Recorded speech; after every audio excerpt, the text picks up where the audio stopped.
Saludamos a quienes nos están escuchando, sintonizando, mirando este programa en sus distintas versiones, formatos en los cuales se publica, así que un gran saludo para quienes vienen siguiendo los distintos encuentros de este ciclo. Esta es una nueva edición, estamos con Esteban Paulón, quien va a estar conversando con nosotros, ahora lo voy a presentar. Quería reponer previamente algunas cuestiones para ir hilvanando gran parte de los encuentros que tuvimos previamente, que forman parte del corazón, de algún modo, de estos diálogos que empezamos a darnos ya hace 2 años, donde fuimos recorriendo a través de distintos temas, con distintos también referentes de la política, de la academia, de las organizaciones sociales, bueno, algunas problemáticas vinculadas a la educación superior, siempre desde el prisma del conurbano, porque más allá de la cuestión universitaria, federal que hoy enfrentamos, ¿no?, frente a la crisis presupuestaria, siempre hay particularidades eh, en torno, digamos, a las cuestiones que tenemos que enfrentar las universidades del conurbano. En este caso, en sintonía con lo que pasa a escala federal, la crisis presupuestaria también nos impacta fuertemente en todo el desarrollo de actividades sustantivas de nuestra universidad, y por eso hoy por hoy estamos también sosteniendo este ciclo, intentando articular aquellos temas de agenda que teníamos pendientes con lo que va apareciendo en lo cotidiano. Hace poquito nos estuvo acompañando Esteban Paulón en la universidad, junto con otros referentes también del ámbito de la política, a raíz de la presentación de un proyecto de financiamiento universitario. Como lo venimos desarrollando en estos espacios, esta crisis y sus diferentes aristas inciden fuertemente en el conjunto de actividades de investigación, formación, extensión universitaria, actividades culturales y de promoción en el territorio que con muchos esfuerzos la universidad sostiene. Referentes de nuestra universidad y también de la política están participando y han elaborado y presentado un proyecto de financiamiento y de presupuesto universitario para poder sostener el conjunto de actividades que realizamos las universidades nacionales. Y bueno, y en ese marco estuvo Esteban compartiendo con nosotros algunas reflexiones y queríamos también retomar parte de su intervención para reponerla aquí, a la luz también de otras cuestiones que quiero traer, Esteban, y voy a aprovechar tu presencia acá para ir un poquito en la historia para atrás, porque también quiero articular gran parte de las conversaciones que tuvimos previamente. La primera fue con la última ex titular del INADI, Greta, y con referentes del censo de la diversidad, para además, ¿no?, poder situar un poco los desafíos que tenía la comunidad LGBT, las mujeres y disidencias en la accesibilidad de educación, también para ponerlo en perspectiva y con una bajada más concreta en cómo está impactando esto de la crisis universitaria a las personas, ¿no? En un sentido mucho más amplio que el estrictamente presupuestario y financiero. Bueno, Esteban, buenas, saludo, ¿Qué y tal? te abro el micrófono. ¿Cómo va? Bueno, ¿qué tal? Gracias, Charlie, ¿cómo estás? Gracias por la invitación. Bueno, como siempre, un gusto hablar con nuestros invitados. Esteban, yo quería arrancar esta conversación casi con un bloque de preguntas, te diría, muy Ujú. encadenadas todas ellas. Primero un poco para conocer cómo fue este proyecto de presupuesto, que, bueno, que se estuvo trabajando de modo articulado con distintos actores. Primero que nos cuentes, bueno, un poco en qué consiste, cuáles son algunas particularidades del proyecto, cuáles fueron las cuestiones ahí de articulación política que promovió este proyecto en sí, y cómo fue el derrotero, ¿no?, de las distintas instancias y de la vida que empezó a cobrar este proyecto en las instancias parlamentarias, ¿no? Entonces, bueno, contenidos, articulación política y derrotero ahí de la vida de este proyecto bueno, que se está trabajando en forma mancomunada. A ver, primero para contextualizar por qué Sí. llegamos a este proyecto, hay que decir que Argentina hace 2 años no tiene ley de presupuesto. Habitualmente, la ley de presupuesto, que se ha llamado y denominado la ley de leyes, porque es la ley que contiene la forma en que se va a concretar el plan de un gobierno, contiene entre sus componentes el presupuesto universitario, esto es el presupuesto para las universidades nacionales, el presupuesto para el sistema de ciencia y técnica, obviamente, para las actividades de extensión, las obras públicas que se hacen en las distintas universidades, los programas de becas, etcétera. Cuando estaba desarrollándose la campaña del año 2023, después de la primera vuelta electoral en el mes de octubre, que es el momento en el que se está discutiendo el presupuesto en el Congreso por ley y por un mandato constitucional. El presupuesto debe ingresar en el mes de septiembre al Congreso para poder ser tratado y aprobado antes de que termine cada año calendario, para que el 1 de enero esté operativo el nuevo presupuesto. En el medio de esa campaña, y habiendo quedado para una segunda vuelta los candidatos del oficialismo, en ese momento Sergio Massa y el candidato actual presidente Javier Milei, acordaron, Milei y Massa, no avanzar en el debate del presupuesto hasta tanto se resolviera la elección, fundamentalmente para no condicionar el plan económico o el presupuesto de Javier Milei si es que ganaba, ¿no? Si ganaba Sergio Massa, seguramente iba a ejecutar un presupuesto muy similar al que había enviado para su aprobación al Congreso. Luego de ese impasse, el gobierno de Javier Milei decidió que era mejor no tener presupuesto ese primer año y dejó caer el debate. Por lo tanto, lo que se hace cuando cuando no hay aprobación de un presupuesto, se realiza lo que se denomina la reconducción, es decir, todas las partidas que están incluidas en el último presupuesto aprobado se extienden para el año siguiente. Como nosotros tenemos siempre efecto inflacionario en Argentina, y en aquel momento el 2023 terminó con un efecto inflacionario importante, se presume que va a haber más recaudación porque la inflación aumentan los precios, los impuestos que se recaudan en el Estado mayoritariamente vienen de actividades de consumo, el IVA, ingresos brutos en las provincias, algunos otros tributos. Entonces se estima que va a haber más ingresos. ¿Qué es lo que ocurre? Se ejecuta el presupuesto tal cual quedó aprobado el último, con los mismos valores reales. Esto quiere decir que el dinero vale menos o rinde menos. Si uno tenía 100 pesos en el 2023 para todo el año para las universidades, pensar que en el 2024 esos 100 pesos iban a alcanzar para lo mismo, obviamente no tiene ningún sentido. Y por la diferencia, es decir, por esa mayor recaudación que va a haber y por las mayores demandas que va a haber de inversión pública, fruto o producto de la inflación, el gobierno puede ir ampliando partidas, modificando partidas, que luego deben venir al Congreso para ser ratificadas una vez ejecutadas. Es decir, hay como una aprobación ex post del presupuesto. El primer año del gobierno de Javier Milei, el 2024, se da la devaluación de diciembre del 2023, un fogonazo inflacionario importante. La inflación durante 2024 fue una inflación de alrededor de 200%. Esto generó, por supuesto, muchos más ingresos para el Estado, pero mucho más retraso en lo que tenía que ver con el presupuesto. Y por una decisión política del gobierno, todo lo que tiene que ver con el presupuesto universitario quedó fuera de la mayoría de las actualizaciones y ampliaciones presupuestarias. No fue hasta la marcha importante de abril del 2024, que llenó las calles de la ciudad de Buenos Aires y de muchísimos lugares del país, que el gobierno reacciona brindando algún tipo de aumento en lo que son los gastos de funcionamiento, que para que la gente se dé una idea, ustedes seguramente lo conocerán porque son parte de la comunidad universitaria.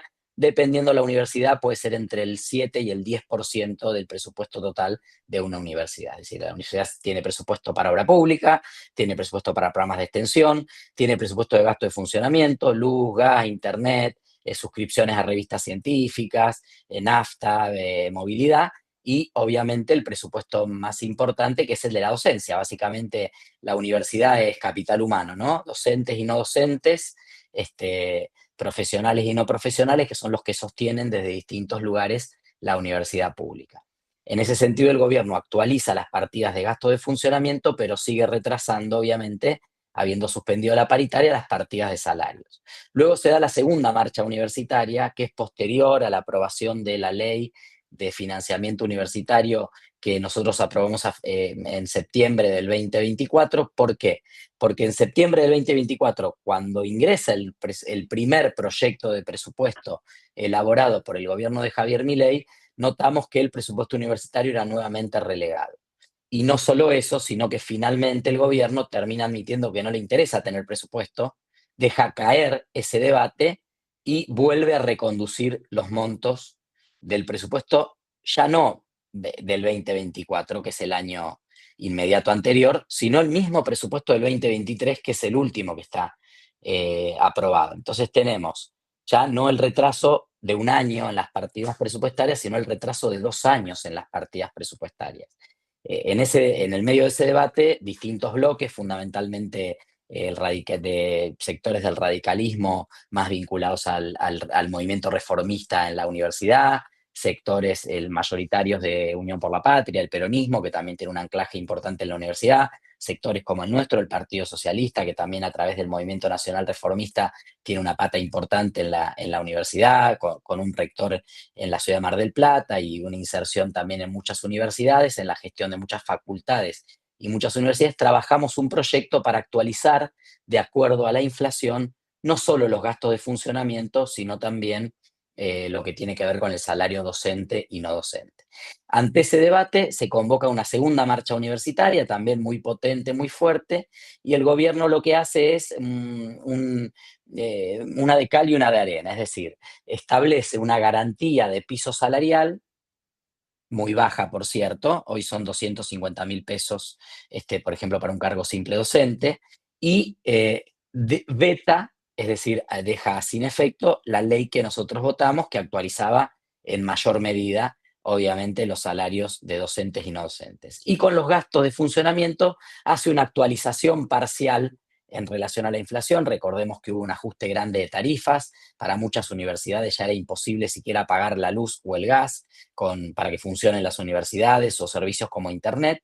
Entonces, hay un ajuste, una actualización de los fondos de funcionamiento, nuevamente, más allá de lo que se había dado a principio de año, que no termina de completar el 100% de la inflación, pero que alcanza alrededor de un 70-75% de ese desfasaje presupuestario. Obviamente que nosotros estamos y vemos con enorme preocupación cómo avanza este debate, porque obviamente nos metemos en el 2025, que es un año que nuevamente no hay presupuesto. Es el segundo año que el gobierno deliberadamente decidió no tener presupuesto, porque básicamente mediante actualizaciones presupuestarias, ampliaciones o modificaciones de partidas y decisiones discrecionales, logra el gobierno darle el presupuesto que quiere el gobierno darle a las universidades y no el que el Parlamento debate. Hay que recordar que cuando el Parlamento debate el presupuesto, en ese debate participa el Consejo Interuniversitario Nacional, el CIN, los rectores elevan las distintas necesidades, nunca se aprueba el 100% de lo que piden los rectores, pero siempre se busca que haya algún tipo de correlación razonable entre el ideal de un presupuesto universitario en términos de obras y otros salarios y extensión, ciencia y técnica, etcétera, y lo que finalmente se otorga. A todo esto hay que sumarle también que hay cero presupuesto para las obras, es decir, muchas obras que estaban en marcha de ampliaciones de las universidades fueron discontinuadas, incluso algunas que tenían financiamiento internacional, del Banco Mundial, del Banco Interamericano de Desarrollo, y las universidades haciendo un enorme esfuerzo y un ahorro increíble y buscando aportes de provincias, de municipios, del sector privado, continuaron como pudieron con algunas de esas obras, pero la enorme mayoría sigue paralizada. Este accionar del gobierno con las universidades nacionales muestra claramente cuál es la voluntad del gobierno en relación a la universidad, que es de financiarla, vaciarla de contenido, dificultar su funcionamiento.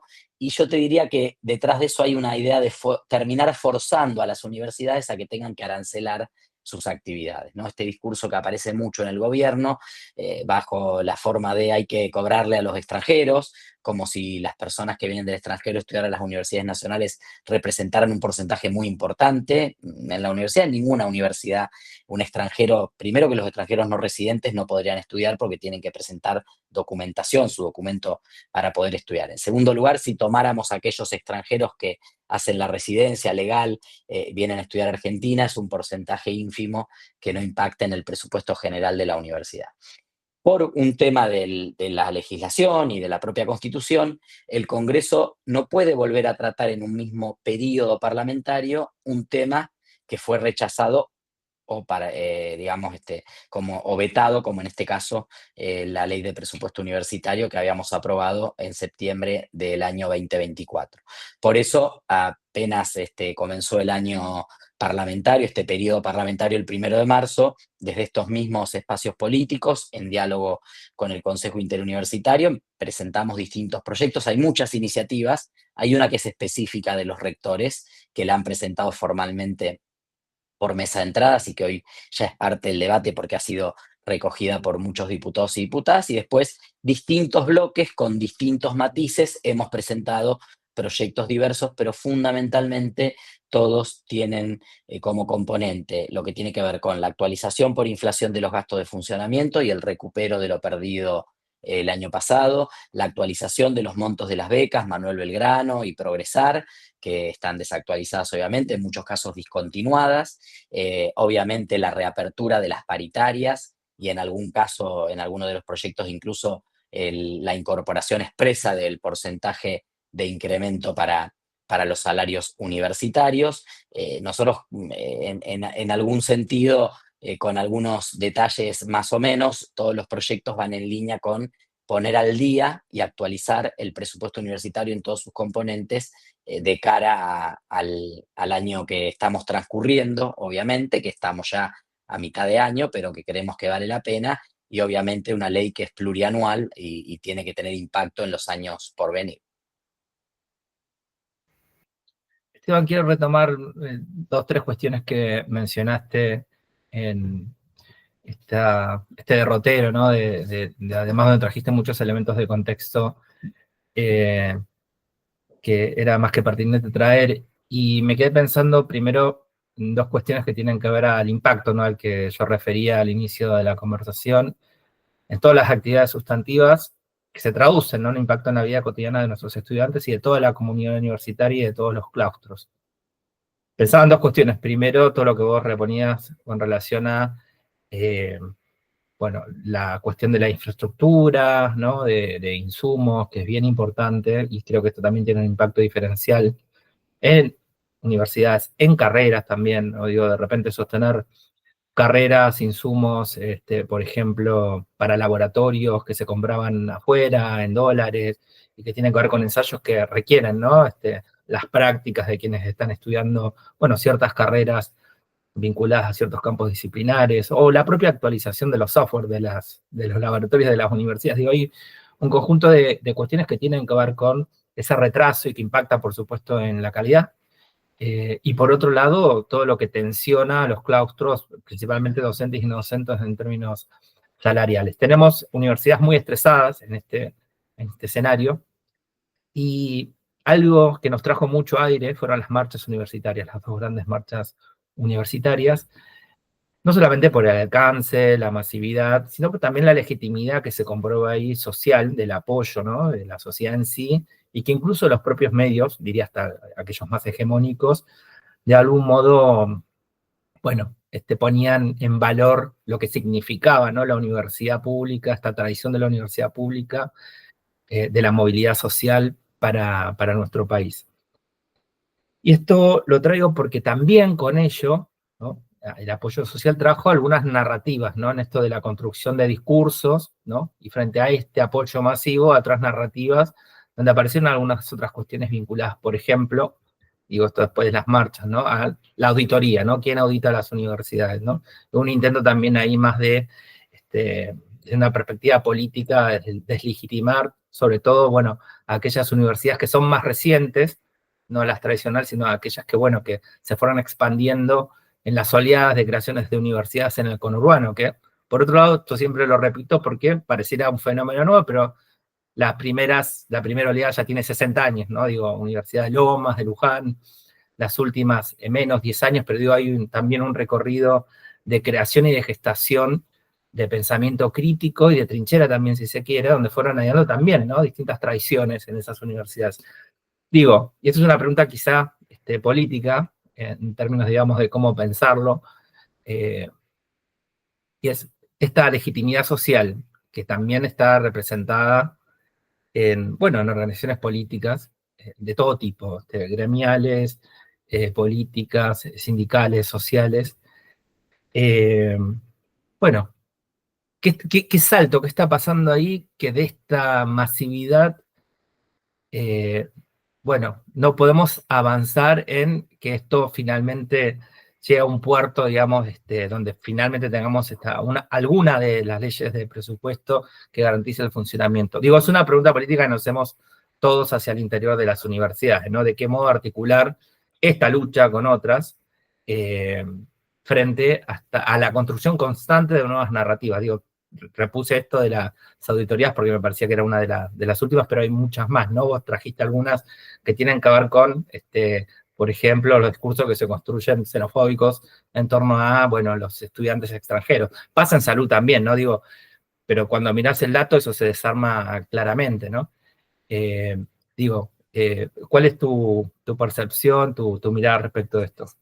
A ver, me parece que claramente el gobierno es muy hábil en lograr instalar sobre determinados valores que la sociedad argentina ha construido y tiene para sí como consensos sociales, una narrativa que le permite dar debates que pueden parecerle a una parte de la sociedad bien intencionados, pero que en el fondo esconden el proyecto privatizador de todos los ámbitos de la vida.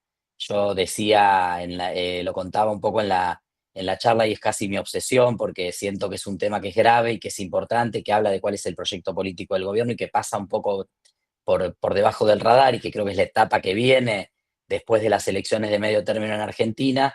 El gobierno de Javier Milei, en la cabeza de Federico Sturzenegger, que es el ideólogo del modelo de sociedad al que vamos, quiere importar un modelo de sociedad muy similar al que hay en Estados Unidos, que tiene que ver con la privatización de los tres grandes aspectos de las sociedades hoy y los tres grandes desafíos de las sociedades: educación, salud y previsión social.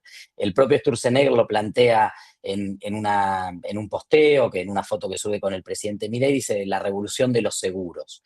Cuando uno habla de un país que quiere crecer, que quiere desarrollarse, un país próspero, y yo le pregunto a una persona del peronismo qué revolucionaría, posiblemente me diga la revolución de la industria, el trabajo, el desarrollo. Si le pregunto a alguien del radicalismo, del socialismo, posiblemente me dirían una revolución democrática, de la educación, el socialismo diría, agregaría la salud pública, seguramente nada, la honestidad, la lucha contra la corrupción, digo, habría muchas revoluciones para hacer si queremos un país próspero. Seguramente ninguno respondería a una revolución con los seguros. ¿Por qué? Porque la revolución de los seguros es delegar funciones del Estado en los privados. Y entonces la revolución de los seguros es, para el caso de las universidades concretamente, que se establezca un sistema en el mercado financiero de aseguradoras de estudio, donde cuando una familia tiene un hijo, tiene una hija, o una persona tiene un hijo, una hija, desde el minuto cero contrate un seguro y empiece a pagar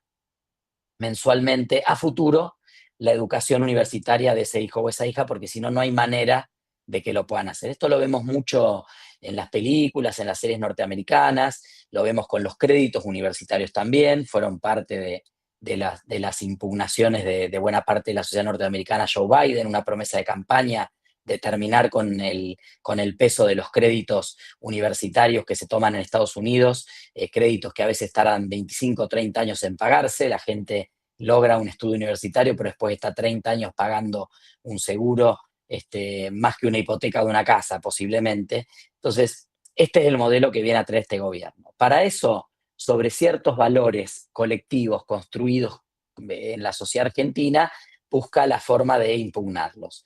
Con la universidad encontró esta narrativa, esta discursiva de las auditorías, luego de las enormes marchas de la universidad, donde el gobierno no terminaba de encontrar cómo desprestigiar la universidad. Primero, las universidades públicas tienen enorme prestigio en la sociedad argentina. En segundo lugar, más allá de los 2,5 millones de estudiantes en universidades públicas o los 200.000 docentes que hay en universidades públicas, por fuera de lo que es estrictamente el sistema universitario argentino, hay una aspiracional social y hay una construcción social de la universidad como la institución que en definitiva garantiza la movilidad social ascendente. Incluso aunque mi hijo no vaya a la universidad, porque muchos sectores populares, eh, aunque haya universidades y muchas y muy buenas en el conurbano, posiblemente no puedan llegar por otros determinantes sociales, pero incluso sin poder llegar a la universidad, sin querer ir a la universidad, la garantía de que detrás está la universidad y que va a haber una universidad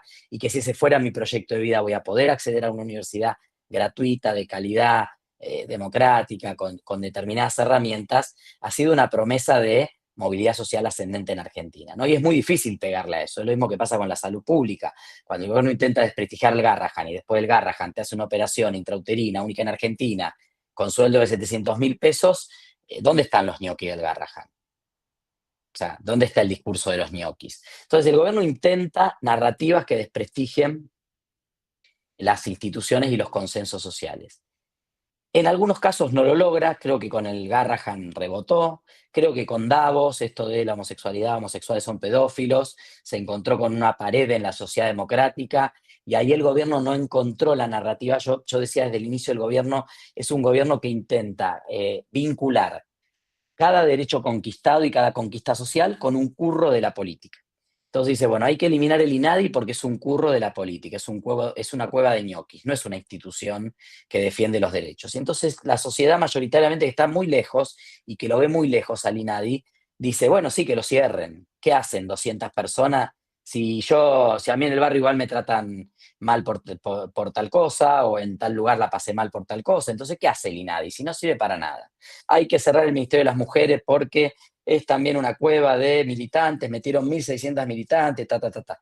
Se construye ese relato y ese argumento económico en un contexto de crisis, con un pueblo muy cansado, muy golpeado, con salarios que no llegan a fin de mes y con una situación social muy delicada, encuentra un cauce y dice, bueno, mira, la verdad que sí, cerrarlo el Ministerio de las Mujeres, porque acá en el barrio las minas las siguen golpeando, a mí no me llegó ninguna política, yo soy trans y nunca vi una política. Eso también tiene que ver quizá con cómo se implementaron muchas de esas políticas y cómo fallaron muchas de esas políticas que al no llegar al territorio, no expandirse a nivel nacional y no tener un impacto, una escala en el impacto, tampoco son sentidas por las comunidades, ¿no?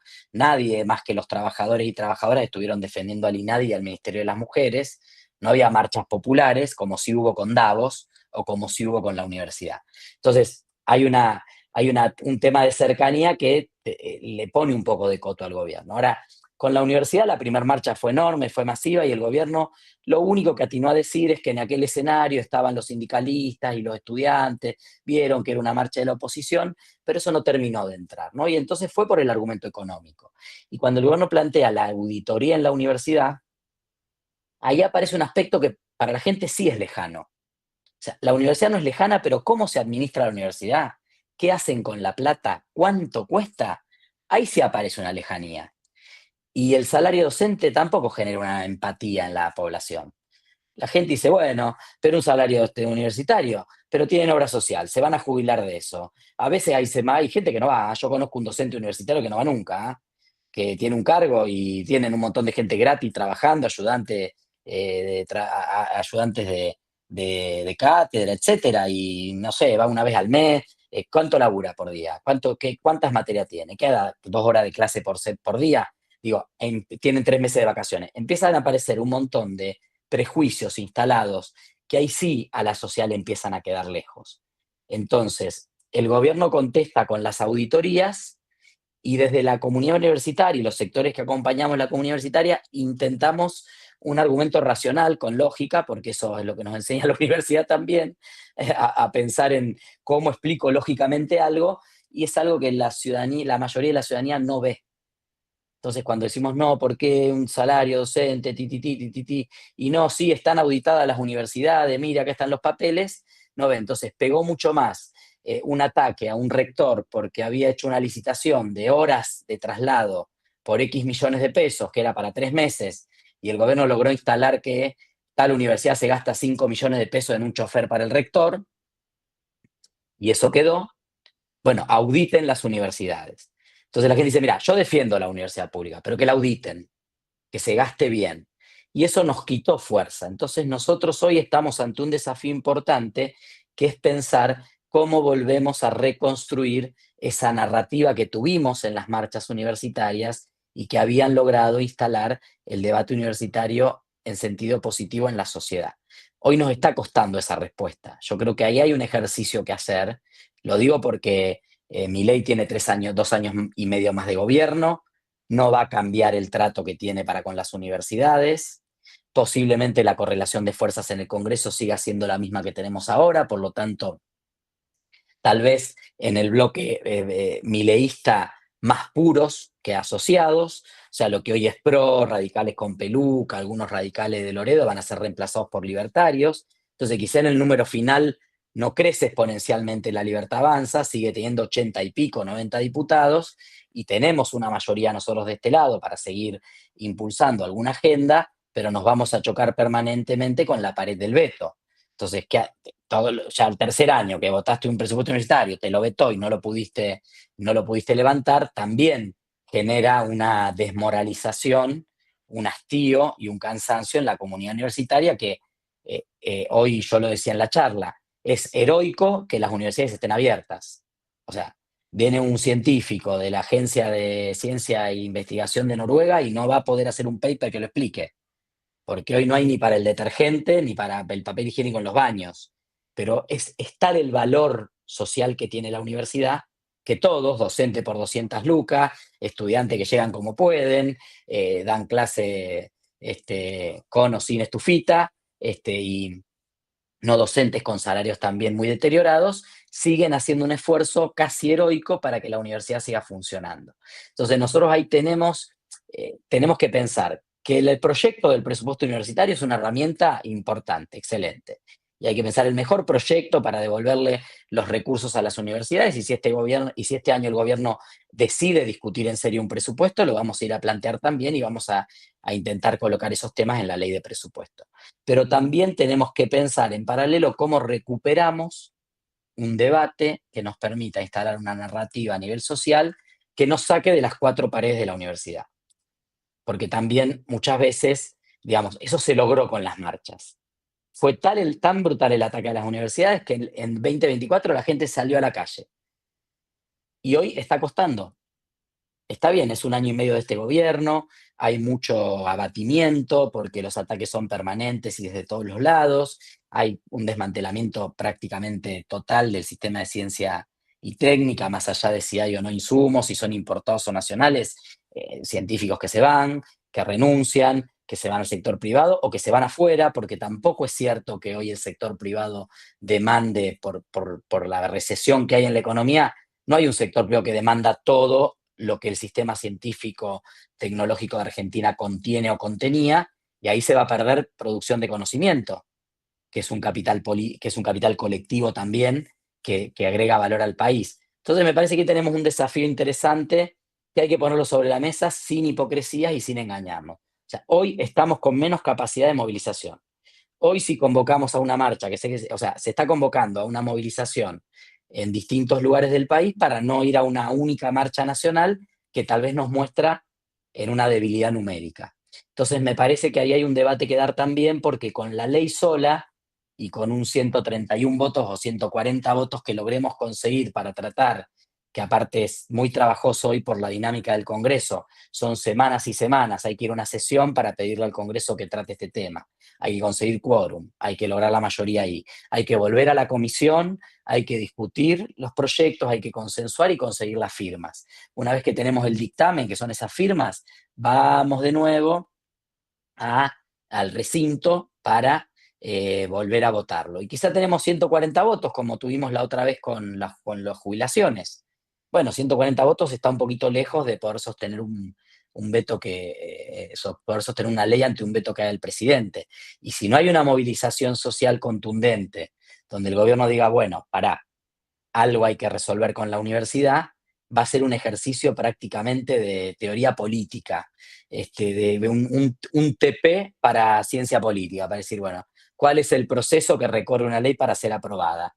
Y después nos vamos a quedar sin la herramienta que necesitamos, que es el presupuesto universitario. Ahí creo que hay que hacer una interpelación fuerte a todo lo que es nuestro mundo de apoyo y de conciencia de la importancia de la universidad para volver a conectar con esa sociedad democrática que en abril y en septiembre del año pasado salió a la calle masivamente para defender la universidad pública.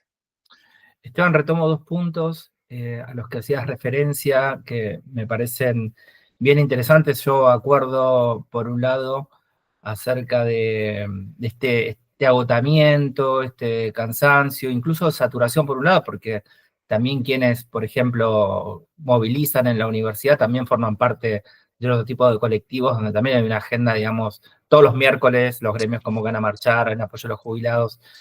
Y yo lo mencionaba hace un rato, ¿no? Tenemos una situación como de mucho estrés hacia el interior de las universidades, no solamente por la cuestión salarial, sino también porque todos, con el compromiso que hay con la educación pública, intentamos sostener. Entonces, que no se nos desgranen las cursadas, que sostengamos este horario, de ver de qué modo podemos seguir enseñando lo que hay que enseñar sin insumos. Digo, es todo un laburo muy artesanal, con mucho esfuerzo, digamos, de todos los equipos docentes, de investigadores, de gestión, que bueno, que hace que también, ¿no?, se sienta esto. Y creo que gran parte de esto que te mencionaba de las dos grandes marchas universitarias, la pregunta, bueno, ¿y ahora qué? ¿Cómo capitalizamos este apoyo social para dar un salto y avanzar? Bueno, vimos de que se empezaron a dar otros procesos, y retomo esto último que vos mencionabas acerca de también ir construyendo narrativas, contranarrativas, narrativas nuevas. Bueno, porque hay una agenda muy intensa, de muchos frentes abiertos. Uno habla con cualquier activista de la política, de organizaciones sociales, y son muchos frentes abiertos. Y quiero retomar algo que vos mencionaste, porque creo que los dos grupos, las dos movilizaciones, además de las marchas universitarias, que convocaron una masividad impresionante, la otra fue la marcha que se armó en respuesta a todo lo que sucedió en Davos, y este espacio, esta organización más espontánea, que se dio en términos de no de un frente de lo antifascista, ¿no? Y la marcha antifascista, antirracista. Y ahí pensaba también, en relación a esto de, bueno, ese frente, o sea, ese espacio antifascista, lo movilizó la comunidad LGBTQ+, ¿no? Y mujeres. Entonces digo, digo, uno quisiera, ¿no?, pensar en cómo canalizar esa espontaneidad en términos de organización, pues en algo más articulado, más cohesionado políticamente, sobre todo pensando en las agendas ya más de recambio, digamos, ahora de las elecciones posteriores. Digo, hay una emergencia, un nuevo sujeto político antifascista. Digo, esto uno lo trae más, ¿no?, de otras latitudes, ¿no?, donde hay espacios antifascistas preexistentes, pero la palabra antifascista, un paraguas, ¿no?, que aloja distintas identidades también, a aquellos que participan en organizaciones sociales políticas y a aquellos que no. Digo, ¿ahí hay algo que está movilizando la comunidad desde tu punto de vista? A ver, yo en eso soy un poquito más escéptico, aunque optimista. Yo creo que tanto en las marchas universitarias, que fueron las marchas masivas, como en la marcha del 1 de febrero, se denominó antirracista, antifascista, hubo una convocatoria muy amplia a una mayoría social democrática que, incluso habiéndolo votado a Milei, cree que en términos de libertades y de derechos y de ciertos consensos sociales, no hay nada que retocar, ni nada que reformar, ni ninguna batalla que dar, ¿no? El gobierno plantea batalla cultural contra el curro en la universidad, batalla cultural contra la cultura woke. Bueno, la sociedad democrática, ante ataques brutales, el recorte presupuestario brutal a las universidades y el exabrupto de Javier Milei en Davos, planteando prácticamente que todos los homosexuales somos pedófilos, así lo interpretó la sociedad, generó una reacción, pero una reacción tan plural y tan diversa que, si no la sabemos leer, nos podemos comer el amague. Yo en aquellos días de febrero vi dirigentes políticos que nunca estuvieron con el colectivo LGBT, que de golpe se presentaban como los convocantes y líderes de esa marea antifascista y antirracista que ellos iban a liderar. Vi gremios y sindicatos que aparecieron, vi agrupaciones políticas, y bienvenidos todos los actores. Pero la enorme mayoría de la marcha no tenía nada que ver con ese tipo de convocatorias, y era gente de a pie, ciudadanos y ciudadanas de a pie, que salieron a la calle a decirle al presidente Javier Milei: lo votamos para que resuelva temas de la economía. En los temas de la agenda social y de convivencia de Argentina no hay nada que discutir. Lo votamos para que resuelva temas de la economía. En la agenda vinculada al rol que la universidad pública no hay nada que discutir. Después, en el caso de las universidades, el gobierno logró entrar a decir sí hay algo que discutir. Son las auditorías y cómo se gasta el dinero, y ahí nosotros perdimos un poco el impulso. Con el colectivo LGBT y los derechos de las mujeres y las libertades individuales, no todas, porque obviamente hay permanentes ataques a la libertad de expresión y de protesta, de manifestación, etcétera, pero al menos con esas libertades vinculadas al género, a la sexualidad, etcétera, el gobierno desescaló en 2 semanas y no habló más del tema. Yo lo vi protagonizándolo, porque, digamos, no soy el único diputado abiertamente gay, pero sí el primero que llega desde el movimiento LGBT. Obviamente que en su momento, apenas el presidente tuvo ese discurso, fui el primero que presentó una denuncia penal por los dichos de Javier Milei. Tomé una acción activa en términos de denunciarlo. Hubo también un discurso en la Cámara de Diputados que entiendo se viralizó y logró romper las cuatro paredes del Congreso, donde contesté esta idea de descalificatoria que tiene el gobierno de plantear que todo lo que no es que todo lo que sea crítica al gobierno es kirchnerista, entonces, y que intentaron desacreditar la marcha por una marcha kirchnerista, metieron un decreto que derogaba el derecho a la salud de los niños y niñas trans, que hoy está suspendido por la justicia, pero ese decreto se emitió.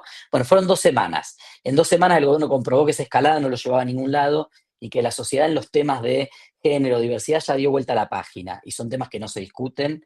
Y acá no es que todo el mundo está con la banderita del orgullo LGBT, pero tampoco para ir a decir a un foro internacional que los gays son todos pedófilos o ir a perseguir a los pobres niños y niñas trans que hagan su vida si a mí no me joden. Entonces ahí aparece un rasgo de la sociedad democrática liberal, si querés, que sale a la calle. Tenemos que poder analizar eso. Dentro de esa marcha masiva, obviamente que hay actores que son actores convocables a un diálogo para una construcción política, otros que son actores convocables para un diálogo parlamentario y una construcción de una agenda parlamentaria. Creo que después de esa marcha se consolidó bastante un diálogo interpartidario, peronismo, radicalismo más progresista, un bloque más de centro como el bloque que conformamos en el que somos parte del Partido Socialista. Obviamente nosotros fuimos opositores y críticos desde el primer momento, no le votamos al gobierno ni la ley base, ni la ley, ni el paquete fiscal, ni ninguna de las leyes que envió, de los proyectos que envió el gobierno, y hemos sido muy críticos, y yo soy el primer diputado que presentó el primer pedido de juicio político. Había un pedido de juicio político que venía de la calle, o sea, de un grupo de abogados dentro de la Cámara. El primer diputado que presentó un pedido de juicio político fui yo. Nuestro rol como opositores estuvo claro. Ayudaron esas marchas a consolidar una agenda parlamentaria que no necesariamente va a tener una traducción partidaria, sobre todo porque aparecen otros hechos, ¿no? La condena a Cristina, una necesidad del peronismo de consolidar una identidad para hacer un reclamo que entienden es justo en relación a impugnar esa condena y a pedir que esa condena sea revisada, una causa que otros bloques políticos no comparten. Entonces podremos coincidir en las universidades y en su presupuesto, pero tal vez no coincidimos en un pedido de libertad Cristina o inocencia Cristina. Digo, empiezan a aparecer un montón de factores políticos también en una previa electoral que hacen que quizá lo más cercano a un movimiento, unidad, algo más amplio que se pueda construir, tenga que ver justamente con lograr ciertos acuerdos en el Parlamento, más allá de que fuera del Parlamento subsistan diferencias profundas entre los distintos espacios políticos. Ahora, es cierto que una parte de la sociedad en febrero se movilizó con la consigna antirracista, antifascista. Mucha gente que votó a Milei porque es antiperonista o porque no quería seguir más con lo mismo, porque estaba cansado de la inflación, o porque no le gustaba Sergio Massa, o porque no fue a votar y se quedó en la casa, salió a marchar también para decirle al presidente: presidente, ocúpese de la economía, de las libertades y la convivencia, nos ocupamos nosotros como sociedad, que hasta ahora lo hemos hecho. Lo mismo que pasa con la memoria también, que sigue siendo una causa que tiene mucho consenso en la sociedad, a pesar de los ataques permanentes del gobierno y de esta deslegitimación también que intenta el gobierno llevando a la enésima potencia esa expresión tan infeliz de Mauricio Macri del curro de los derechos humanos, ¿no? Milei no solo dice el curro de los derechos humanos, sino que cierra la secretaría, cierra los sitios, echa a la gente, pone oficinas en los sitios de memoria, avasalla la política, elimina el archivo de la memoria. Ahora, en términos de qué valor no gubernamental o de política pública, sino qué valor social ocupa la memoria, sigue siendo una causa importante. Cuando los diputados libertarios visitaron a los represores, la sociedad se manifestó claramente y el gobierno pagó un costo político por eso. Obviamente que no es que un costo político va a hacer que el gobierno no tenga más validez, porque la gente evalúa distintos temas, pero ahí van apareciendo brechas. Ahora, no había una homogeneidad en el movimiento, como tampoco lo había en la movida de las universidades, que es lo que pasa cuando una marcha es masiva y desborda a las organizaciones que la convocan. O sea, hay gente hubo una marcha muy grande del Partido Justicialista, la verdad, Plaza de Mayo repleta, llena, sin duda, seguramente cerca de 1 millón de personas, haciendo un reclamo en función del fallo de la Corte en relación a Cristina, pero era una marcha del peronismo. Ahí había sectores que con el peronismo van a coincidir en algunas agendas de defensa del Garrahan, de la libertad de expresión, de las universidades, etcétera, pero que no van a coincidir con esa agenda. Cuando hay una agenda tan amplia, vos corres el riesgo de pensar que eso se parece demasiado a lo que quisieras vos que se parezca y tal vez no lo es. Sí hay pistas ahí de empezar a encontrar cuáles son los temas en los cuales el gobierno efectivamente paga costo político y cuáles son los temas que nos pueden ayudar a construir un consenso democrático. Después de la marcha de Davos, el ministro de Justicia amenazó con derogar la figura del femicidio, del aborto, etcétera. Yo planteé claramente en ese momento hay que hacer no dije cordón sanitario, no me gusta mucho la figura del cordón sanitario, pero dije sí una barrera, una trama, digamos, un acuerdo amplio parlamentario que defienda determinadas cuestiones. Si intentamos poner todo en la bolsa y vamos a perder aliados, porque tal vez quienes sí estarían para defender los derechos LGBT no están para defender, no sé, una impugnación a la justicia. Eso será un tema que tendremos que resolver en otro lado. O ahí vamos a estar algunos y no otros. Nos pasa con el DNU 70. O sea, para las universidades y las jubilaciones conseguimos 150 votos y cuando queremos derogar el DNU 70 no llegamos a los 129 para lograr el quórum. Entonces, bueno, ahí hay una complejidad no solo política, sino en la sociedad, que hay que lograr entenderla para no caer en una mirada cándida, como se cayó en febrero, como ciertos dirigentes políticos cayeron en febrero, que decían, acá empezó el fin de Milei, nació el movimiento anti-Milei, antifascista, antirracista, y en diciembre se va de una patada en el traste. Y eso no pasó porque hubo una lectura apresurada y cándida o demasiado optimista de qué representaba esa marcha, ¿no? Pero yo creo que ahí hay un germen interesante y que ya sabemos algunos temas en los cuales el gobierno no logra romper el consenso democrático en Argentina. La universidad es uno de ellos, tenemos que lograr recuperar nuestra narrativa para vincularnos con la sociedad y activar nuevamente ese sentimiento de apoyo que logramos el año pasado en las marchas. Sí, y además esto que mencionabas acerca de, bueno, situaciones y realidades que son altamente complejas y lecturas simples que muchas veces se realizan sobre procesos que son altamente complejos por todas las variables, factores, actores que inciden.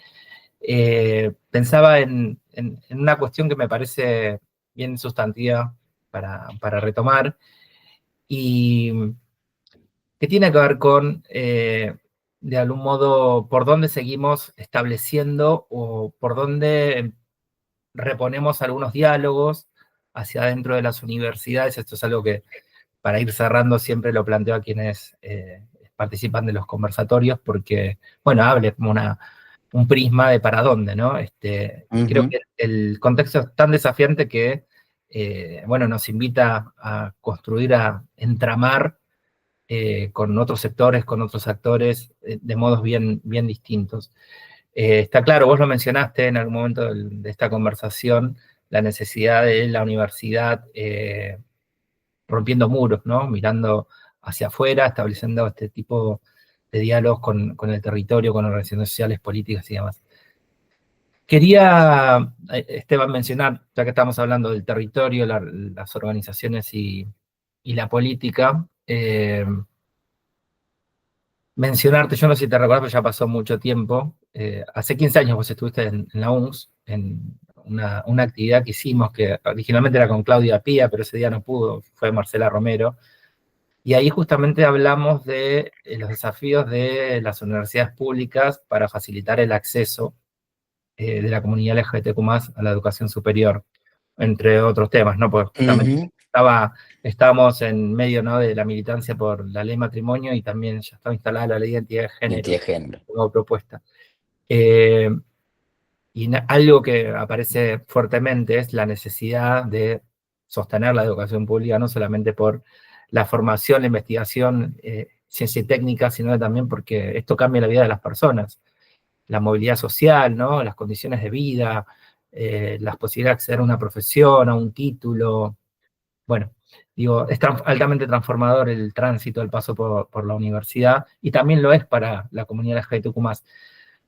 Traía esto porque en su momento, hace 15 años atrás, lo mencionábamos, en un contexto también donde integrantes del colectivo fuimos abriéndonos pasos en las universidades, dejando primero de ser objeto de estudio y ¿no? pasando a ser actores que movilizábamos espacios que después se institucionalizaron en muchos casos. Digo, en los últimos 15 años las universidades abrieron muchas ofertas de seminarios, posgrados, formación continua, ¿no? En distintos formatos, y también se fueron abriendo muchos equipos de investigación. Más allá de lo que resta todavía, ¿no? Por delante, que es lo que pasa, creo que en otros ámbitos también, de la inclusión, ¿no? De integración del colectivo, ¿no? En espacios, digamos, también digo, esto lo digo porque me das un poco a nivel de direcciones, responsabilidades, autoridades en las universidades, y creo que todavía nos falta dar un paso ahí para también estar en esos espacios. Antes de que ingrese Milei al gobierno, habíamos tenido una conversación con Greta, la última titular del INADI, que estaba articulando ahí unas iniciativas con un programa llamado Universidad Sin Discriminación. Bueno, un programa que por supuesto con el desmantelamiento del INADI no ocurrió, pero sí había un diagnóstico que habían realizado en articulación con otras universidades acerca de qué estaba pasando con la comunidad LGBTQ+, en relación al acceso a la universidad. Y había un punteo muy interesante. Yo me quedé con eso, y justamente el año pasado también, a raíz del censo, del primer relevamiento que se hizo, digo censo, fue un relevamiento, pero tuvo una escala bastante importante, el censo de diversidad, ¿no? Que lo hicieron también nodos de distintas universidades y tuvo un alcance bien amplio.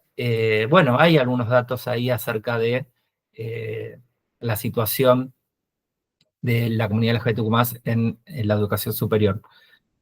Cosas que por ahí sorprenden, algunas no tanto, pero digo, creo que hay una agenda que quedó postergada y que tiene que ver con el acceso, la calidad de la educación, el tránsito en condiciones óptimas por la universidad, con universidades que contengan, que abracen. Bueno, quedó altamente postergada, porque ahora estamos en una trinchera defendiendo, intentando sostener la universidad pública y todo lo otro, ¿no? Pero digo, hay una agenda bien importante, digo, acerca de, primero el acceso, que me parecía como lo más sustantivo. Después hay otro tipo de problemáticas que se desprenden incluso del censo o de este reglamento que se había realizado, pero me parece que es además importante la universidad pública para toda la comunidad, sobre todo para las organizaciones, comunidades, ¿no? Que están en mayor contexto de desigualdad desde una perspectiva, ¿no? Interseccional. Bueno, poblaciones de mujeres migrantes, por ejemplo, con Urbano hay distintas situaciones que hacen de que la universidad sea, ¿no? Un factor de movilidad social concreta y de mejoramiento de condiciones de vida en particular. Bueno, solo compartir que hay una agenda ahí para retomar respecto de esto, que continúa y que está pendiente para, bueno, que podamos avanzar en esa línea. Así que, digo, te lo comparto esto porque en algún momento también fue una Sí, preocupación. me parece que parte de las estrategias también de ver cómo defendemos la universidad es ver cómo sostenemos esas agendas, ¿no? Yo sé que estamos en tiempos complejos, que estamos en la trinchera. También hay que tener claro que en los momentos de crisis las poblaciones más vulneradas o más vulnerabilizadas son las que peor lo pasan. Hoy obviamente hay situaciones de personas de nuestro colectivo que han vuelto que digamos que han perdido la oportunidad del cupo laboral travesti trans, políticas que se han frenado, políticas sanitarias que se han descontinuado, todo el mundo ajusta un poquitito y básicamente lo primero que se ajusta es lo que menos numéricamente impacta, y nuestra población, sobre todo la población trans, que es una población numéricamente pequeña, pero que requiere un esfuerzo muy grande del Estado para que puedan salir de esa situación de vulnerabilidad tan grave que aún viven más allá de las leyes y las políticas públicas que se han logrado. Entonces me parece que ahí la universidad tiene un rol importante y creo que entre todo el esfuerzo heroico de mantener abierta la universidad, hay que tratar de ver cómo sostenemos algunas de esas acciones o algunos de esos debates, porque me parece que lo que tal vez es un impas en algún tipo de política para determinados sectores sociales, que podemos tener cierta red de contención y cierto margen, para otras poblaciones es perder la red. ¿no? Y yo lo estoy notando fuertemente con la comunidad trans, que está incluso con muchas de las políticas que se han llevado adelante, y algunas persisten y en algunas provincias hay políticas muy buenas, muy innovadoras. Muchas universidades tienen cupo trans, tienen programas de becas, tienen beca de alimentación, tienen incentivo al estudio, tienen programas de estudio no universitario. Digo, hay como muchas propuestas. Bueno, creo que es importante que las podamos sostener, sobre todo porque para quienes están en los sectores más vulnerables, tal vez eso es la única política que llega, ¿no? En un gobierno que, o sea, la autonomía universitaria y te da ese margen de que en la medida en que se pueda sostener alguna de esta política, esa política siga vigente cuando en lo que son por lo menos las políticas nacionales aparece una discontinuidad total. Bueno, Esteban, cerramos con esto, me parece bien potente y bien gráfico, ¿no? Sostener la red y mantener las agendas. Parece Así es. clave y un mensaje bien potente para retomar posteriormente en los otros conversatorios. Bueno, te agradecemos muchísimo la No, gracias a participación vos. y nos estamos encontrando. Estamos encontrando en la calle y en el Congreso defendiendo el presupuesto universitario, obviamente. Ahí va, muchas gracias. Gracias.